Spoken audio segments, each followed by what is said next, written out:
What was the journey to the national title game like for you, given all the expectations and pressure coming into the season, being ranked number one, being undefeated for almost the whole time? It still seemed like you guys were just kind of out there on the court having fun. Yeah, that's exactly what it was. I think Coach Hughes talked about it a lot, and we didn't really discuss it much as a team.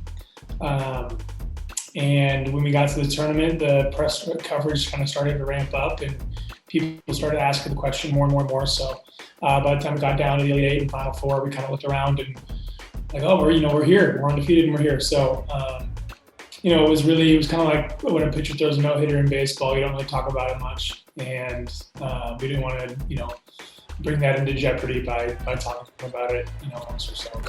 When you started at Gonzaga, it was the year after they made the Final Four. I imagine your goal was to get back there, and you did. Have you thought about what kind of legacy you're leaving in Spokane now? Yeah, totally. I've had a lot of time to kind of sit back and think about it. I'm really grateful and happy to be a part of that program, kind of leave my mark in that huge story that Gonzaga's kind of turned into.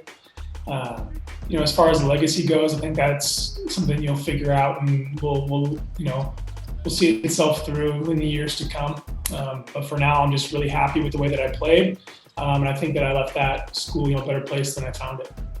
You were a first-team All-American, also a first-team academic All-American.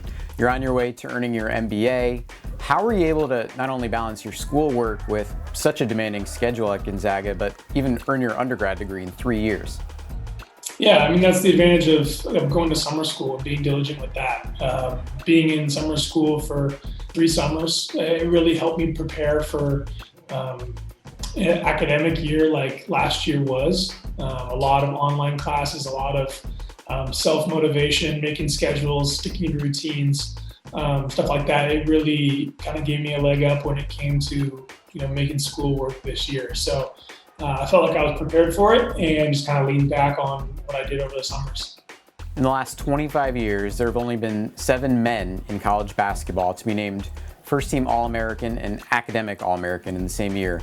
4 of those 7 guys were Zags, including yourself. What do you think that says about the program?